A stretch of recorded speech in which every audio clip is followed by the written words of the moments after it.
we should vote. Mhm. And no candidate is perfect. So no matter where you lean on the political spectrum, I Yep. think it's something that we should participate in. Welcome to our podcast, It's About Payroll. We're your hosts, Brian Escobar and Walter William Duncan III. Whether you're new to the payroll game or a seasoned veteran, we have something for you.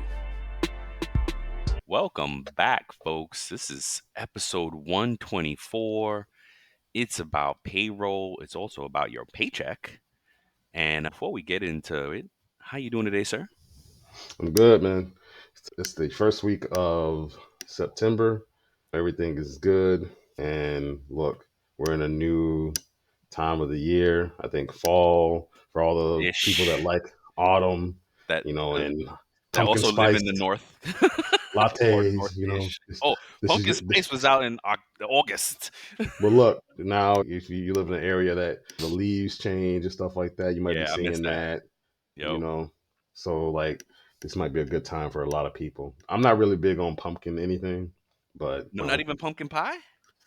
not You like really. sweet potato pie? I like apple pie more than Oh, sweet potato pie. no doubt, no I doubt. like apple more than That's I your like favorite peach pie? cobbler. Yeah, apple pie, like a good apple pie, is like That's a good. top Okay, for me. Yeah. yeah. I like all kind of pies. And blueberry. I've discovered blueberry pie when I moved down here. Me and the fam used to go. We used to go upstate when in New York. Yeah. When we was in New York for the fall, we used to love to go upstate and get all kind of pies and all kind of goodies and stuff. It was great. So let me ask you, you like minced meat pie? I don't know if I've ever had that. That's like what Russell was saying. What was it? Pie and mash. He was calling. He said over Yeah, there, something like that. and it was like a mince meat pie or something. I'm not sure if I've ever had it. I've had like maybe. Yeah. I've definitely had shepherd's pie. Dang gummit. What was I gonna say? Business wise, and this is the last month of the quarter. Q3 is about to end. This is Hmm. it, right? And then Yeah, we're in fourth quarter. We're there. we're in the red What zone, else? people. Football starts this week. I had to look it up. I was like, wait a minute, I don't miss no games. Thursday Yeah, off. college is off and running. College started. NFL is off and running Change my this week. glasses. Um, Yeah. what you like this year for NFL? Honestly, look, until somebody knocks off the Chiefs and Patrick Mahomes, I don't look my team. I'm gonna root for my team. You You're know, still a Miami fan, right? You're still a Dolphin yeah, fan. That's not gonna change. Yeah, you yeah. wouldn't be a fan if you didn't. But I'm gonna root for my team. But until somebody knocks off Mahomes and them boys, and Yeah, I no, it's don't know. true. It's true. You got the dethrone. They got to dethrone them. I'm still riding with my Giants, man. Although Giant Nation is really upset about Daniels, we want to see DeVito, Jones. Daniel Jones. Yeah, I don't even know his name. It's tough, man. He was thinking it up in preseason, and Hey, it's tough to watch. the Giants are trying to stick behind their choice, right? They decided to pay him all that money. And then So they stuck with now, it. like, hey, Yeah, you yeah. They know, had a chance to get a QB, but because I was watching, they did a Hard Knock a few episodes, or they had a series in the Hard Knock series in hmm, HBO or whatever. So it was cool to see that behind the scenes and like the money that plays into the decision making. This is our budget. If we give yeah, Saquon his money, we're not going to be able to get these other tools we need.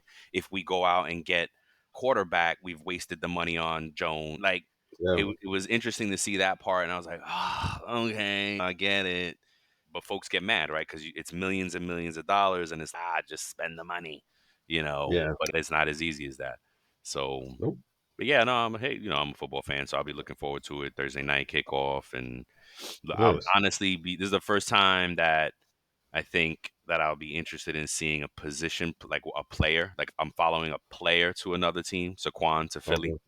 I can't like Philly, but I could definitely like to see Saquon win. Make sure he does his thing. Like Yeah. as long as he don't, I don't know with the Giants and how they're doing. I don't know, but who knows? Yeah, what else, man? What else is going We'll on? see. You That's about it, man. getting caught up into the politics at all?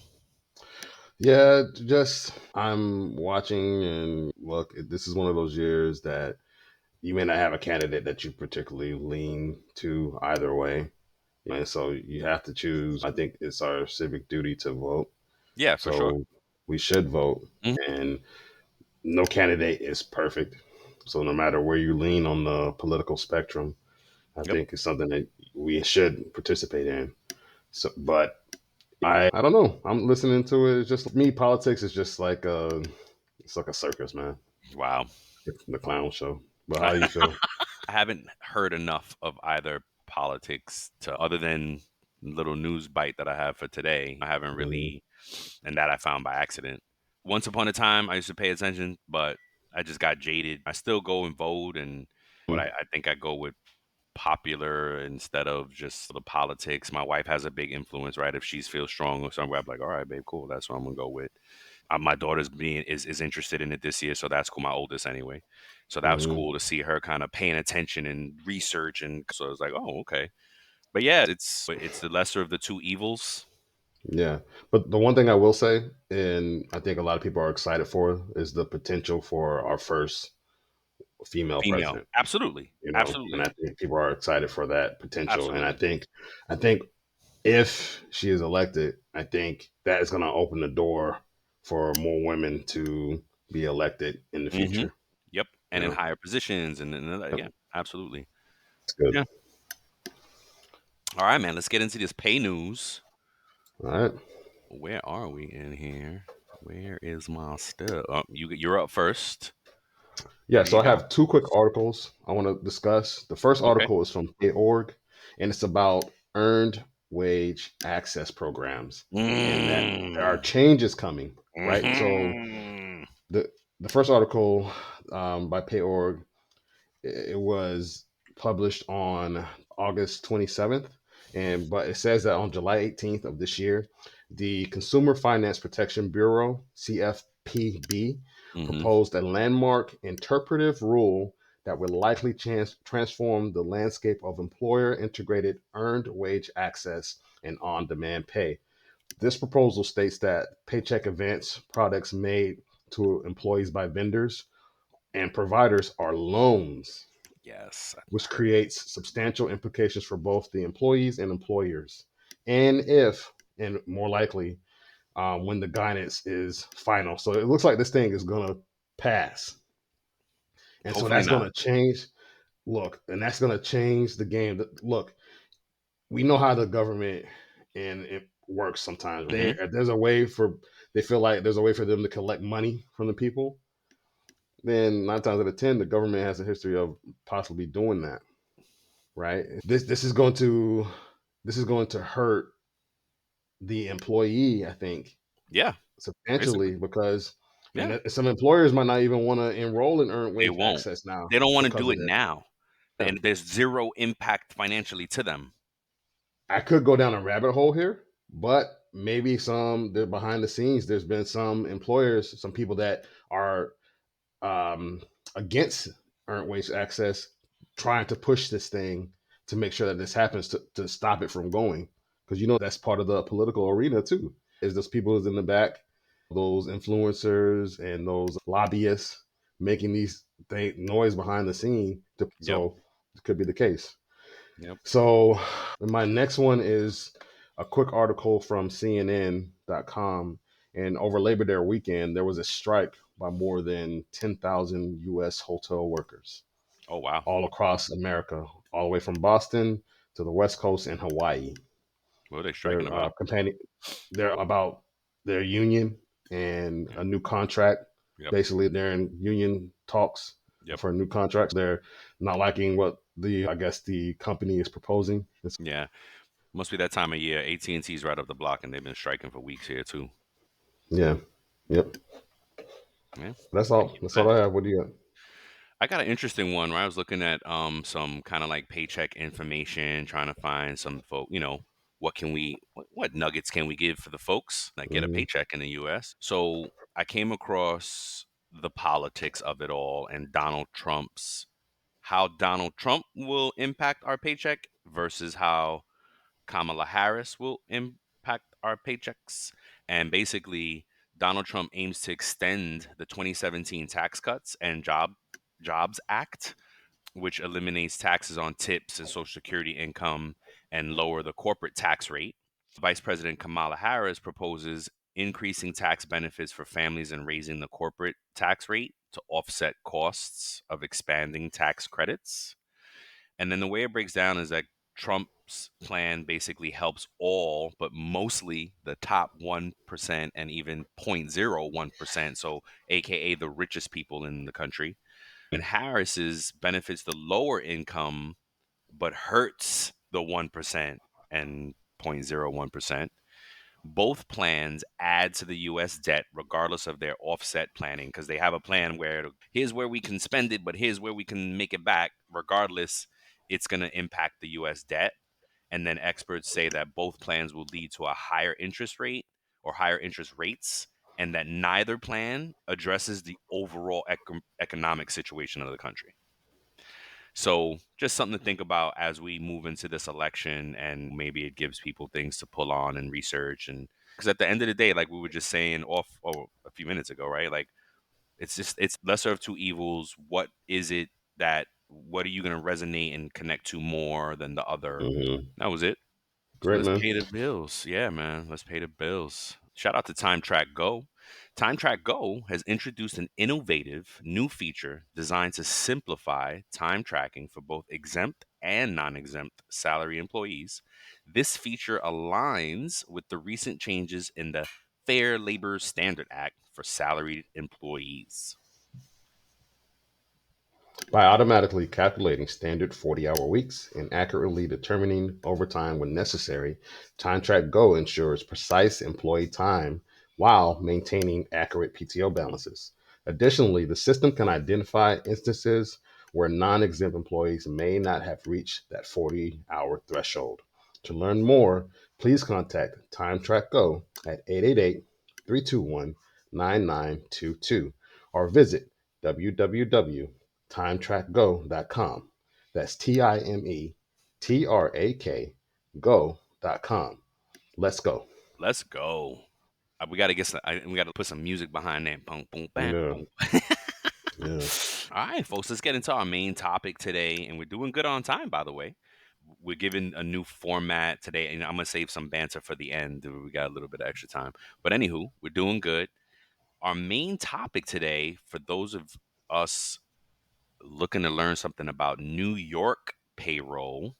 So basically, New York State payroll, but specifically for me, I have some items for New York City, and breaks down like this. I have NYC retail employers with 20 or more employees, and this could be at one location or multiple locations. So if you got 5 locations and there's 4 employees each, you're included. Or if you just have 20 people at one spot or any variation of the such.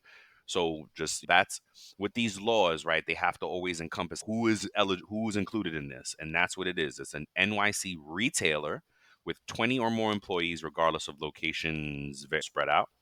So basically, it's the first one is a no on call scheduling. All of these were new to me. I had no idea that these existed, and I even thought about it. I was like, oh, dang, man, if we was in NYC, if I was back in NYC, I would have hit Times Square and did research and got some polls. Do you know this about your? Do you work in retail? Do you know this? Because I would love to do a poll and see if they even know this. So, anywho, at retailers, there's a no on call scheduling. So you can't require employees to be available to work without a set schedule.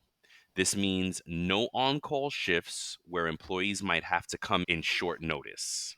A 72-hour notice must be applied. You must give employees at least 72 hours notice if you need to cancel their shift, add hours, or make any changes. If a change is made, the employees must consent in writing. Okay. Posting schedules. A hard copy of a work schedule must be posted at least 72 hours in advance at the workplace, meaning 72 hours in advance of that schedule week. So if they do it 2 weeks at a time, 72 hours before that first day of the new schedule, it has to be posted. Employees are allowed to request a copy of their schedule and can refuse to work shifts that aren't included in the posted schedule. In the show notes, there's some great links to law firms, NYC stuff. It's great research in the show notes. If this piques your interest and you're like, wait a minute, that's not happening for me, go to the show notes, read up on it, do what you got to do. The second one I have is for NYC fast food chains. This is with 30 locations, 30 plus locations. If you manage a fast food restaurant that's part of a chain with 30 or more locations across the US, here are the scheduling rules. So now that makes it a little higher because it could be a fast food chain and it's only one location. This may not apply, but it's going after the bigger McDonald's, so to speak. I'm not targeting McDonald's, but that's an easy reference. So here are the rules for these NYC fast food chains. Good faith schedule estimate. When hiring a new employee, you must provide a good faith estimate of their weekly work hours and give them their work schedule at least 14 days in advance. Schedule change premiums. If you make any changes to the schedule with less than 14 days notice, you have to pay the employee extra. The amount ranges from $10 to $75 depending on how last minute the change is and what type of change it is, meaning adding or subtracting hours, changing the shift, or canceling the shift. This is a really good reference. Again, links in the show notes because there's a grid that shows you, oh, it's $10 for this infraction, $25 for that, $75 for that. If you're an NYC fast food chain that and you qualify, go look this up. It's great info. Ooh, this one I like. This called they call it clopening. There's a clopening ban. Mm, They spell it CLOPEN. They're basically smashing the words closing and opening together, clopening, hmm but they have a clopening ban where employees cannot be required to work back to back closing and opening shifts less than 11 hours apart. Right. And you may know people, right? That, oh, I got to close tonight at 11 and then I got to be back at 6 to open. What? I Yeah. don't know if the hours meet, but so there it's less than 11 hours apart unless they consent in writing. So that is the caveat. That is the loophole. If they do work such shifts, you must be paid an additional $100. Okay. And the last one is offering additional hours. If you have open shifts, you need to offer them to current employees before hiring new workers. Very interesting, right? Because a Mm. lot of times some folks want OT. And it's, wait a minute, why are you getting a new part timer? I need the overtime. I need the extra hours. I want to go full time, whatever that might be. Again, the links are in the show notes, really good links. And that is what I have for today for New York State, more specifically, New York City. Great stuff, man. Nice info. Yes, sir. So, my two topics I'm going to begin now. The first one is for remote work and tax nexus complications. So, the issue is with the shift to remote work that was accelerated by the pandemic, introduce new tax nexus complexities for employers. So, in New York, there's a rule that's called the convenience of the employer, which means that if an employee works remotely outside New York for their own convenience rather than the employer's necessity, their income may still be subject to New York state tax. This complicates payroll calculations and tax withholdings, particularly for businesses with remote employees across multiple states. Yep. So, we as payroll pros need to be careful and make sure that we navigate these rules to ensure that accurate taxes are being taken and that we're compliant and that we avoid any issues that may lead to double taxation. How do we make sure that we review our remote work policies? We want to regularly assess and update those policies to align with our current tax regulations and ensure clarity on the rule, the convenience of the employer rule. We want to implement any advanced payroll systems, invest in software that can handle the multi state tax calculations and automate compliance with those state specific tax laws. Got We it. may have to consult tax professionals, right? Get Yep. some third party help from a tax pro. And we want to make sure that we involve the employee by communicating with them. We want to inform the remote employees of any potential tax implications of their work location and also provide some guidance on how it may affect their payroll. The second topic I have is updates to pay transparency laws. My favorite. So, New York's 2024 pay transparency law mandates that employers disclose their salary ranges and job postings, which reflects a broader trend towards pay equity and transparency. What we must do as the payroll pros is ensure that the payroll data aligns with those disclosed salary ranges, addressing any discrepancies. Because look, if we're manually entering in those new hires or whatever they are, we got to make sure that those rates are in correctly to make sure that the people's pay is correct. Because as we know from that stat that we have, if there's one or two errors in the person's first couple of paychecks, they're going to start looking for a job. Okay, Yep. these guys can't get my pay right. I'm out. So, how do we ensure that and make sure that we're good? We update the job postings, even if it's not your job. Maybe you can check with somebody in HR, and I'm sure that the person in HR is doing their job great, but it doesn't hurt to communicate with them. So to Yeah. make sure that those job postings are updated. We want to make sure that our payroll data aligns. So we want to review and adjust payroll systems to ensure that they reflect those disclosed salary ranges and correct any discrepancies. We want to train our staff, train payroll, train HR, educate our teams on the new transparency requirements and best practices for compliance. And Brian's favorite is conduct regular audits. Yep. Perform regular audits on pay data to ensure consistency and adherence to transparency laws. So those are the things I had. That's dope, man. For both of these things, they have impact to the employee as well. So as employees, we got to know, hey, if you work in New York and they grant you a remote situation, it doesn't mean that it's going to be to your advantage tax wise. You know what I mean? Yeah. Because your nexus is still in New York, right? So Mm-hmm. keep that in mind. And then the transparency laws. What I urge folks is that yeah, it may be, it's two things. One thing to the employer, don't get slick. I remember how Dave salary.com from HR Data Labs was on the Mm-hmm. show, and he was teaching us that sometimes they get slick and do, oh, 0 to 300,000 is the job range that they're posting for the pay transparency. No, don't get slick. That's not what it is. You have to be more a realistic window. So for Mm-hmm. employees, you could really see, you're gonna know when you go to look for jobs what that range is. And then for employers, just be right. Don't try to be slick. But Yeah. yeah, Shout out it's to tough, David man. Turetsky over at Turetsky, my boy HR David Data Labs. Turetsky. Yes. Yeah, that's what I'm gonna say. One more thing for employees. This does not mean that you still should be sharing you're allowed to, but please, that's my caveat. Is you can share gross, but don't get into sharing your net because everybody's gross to net is going to be very different. You can make the Mm-hmm. same grosses and get very different nets. That's my call out when it comes to pay transparency laws for employees. Just be careful there. That's it, All man. right. So the safe talk question to close out our episode. In regards to the New York state of mind, do you think it helps or hurts more in the professional or business world? What do you mean by the New York state of mind? Look, because for me, New Yorkers, and you correct me if I'm wrong, I'm trying to articulate it in a way that, from what I heard you say and other people that I've known throughout my career and my life, and other friends and family that I have that are from New York, live in New York currently, there's like a mindset that, what was that lyric in that song say? If I can made it here, I can make it anywhere. There's a mentality of I'm going to work hard, I'm going to grind, and I'm going to make it, and I'm going to do what I got to do no matter what. So that is the New York state of mind. Hey, I got this. It's like almost like a confidence, right? But some people could It see is. it in a different way. Some people might see it as arrogance. Yeah. You've heard some people say that like, people from New York are arrogant because they Yep. had a bad interaction with someone that was, No doubt. you No know what I'm doubt. saying? So that's what I mean in terms of the New York state of mind. Do you think it helps someone or hurts someone more in the professional or business world? It's a really good question because it could be both. Because it's just like you said, arrogant. Like when I first came down, right?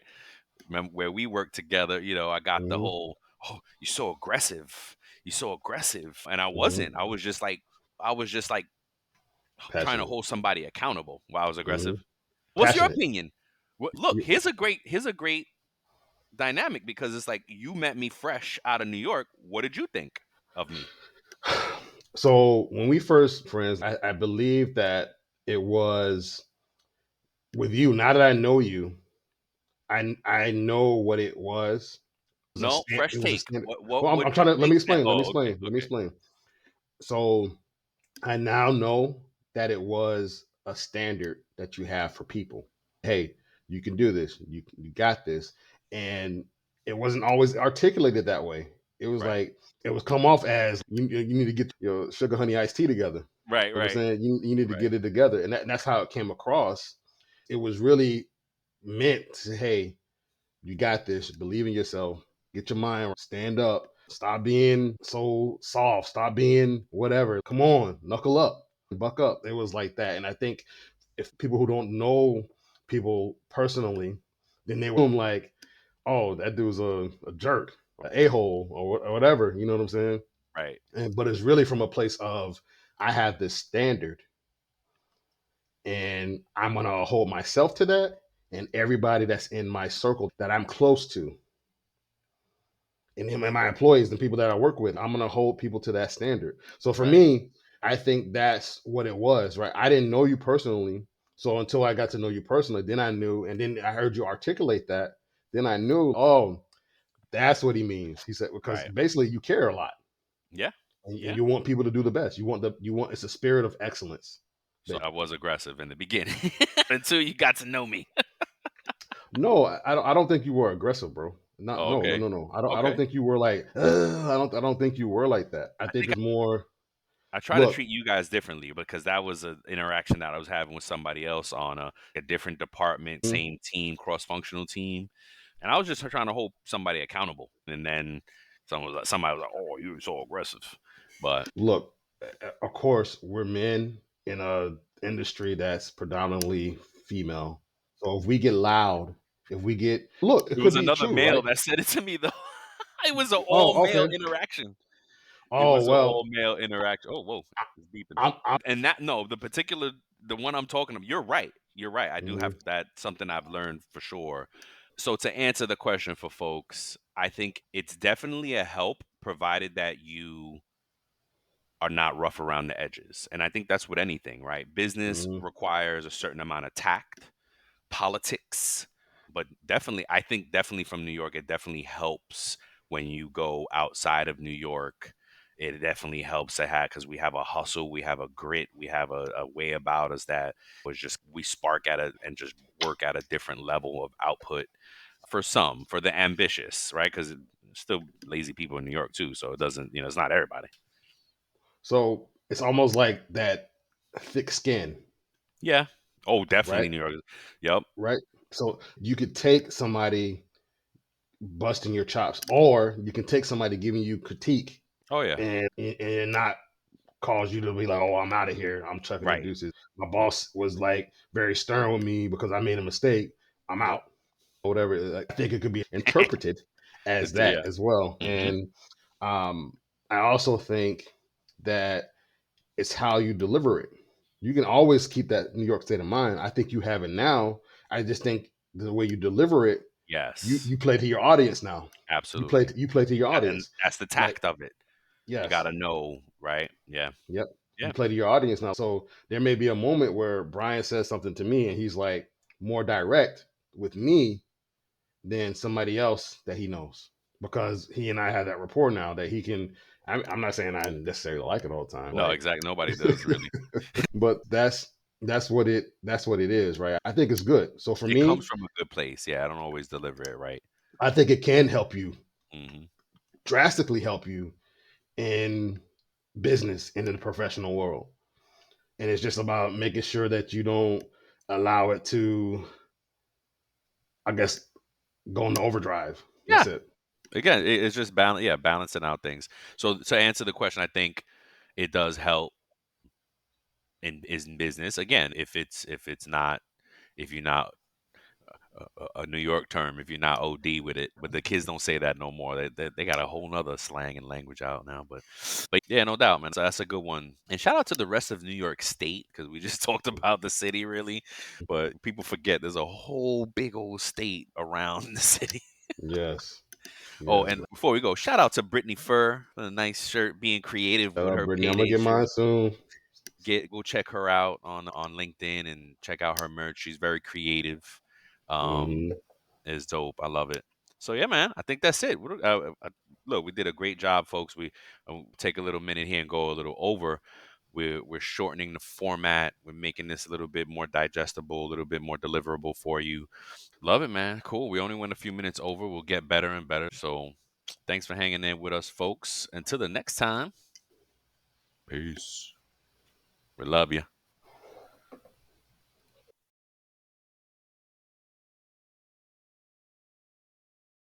Before we sign off, here are a couple quick things. Don't forget to follow It's About Payroll on LinkedIn and It's About Your Paycheck on Facebook and TikTok. Thank you for being part of our payroll community, and thank you for being a part of this journey with us. Until the next time, keep learning, keep growing, and most importantly, keep going.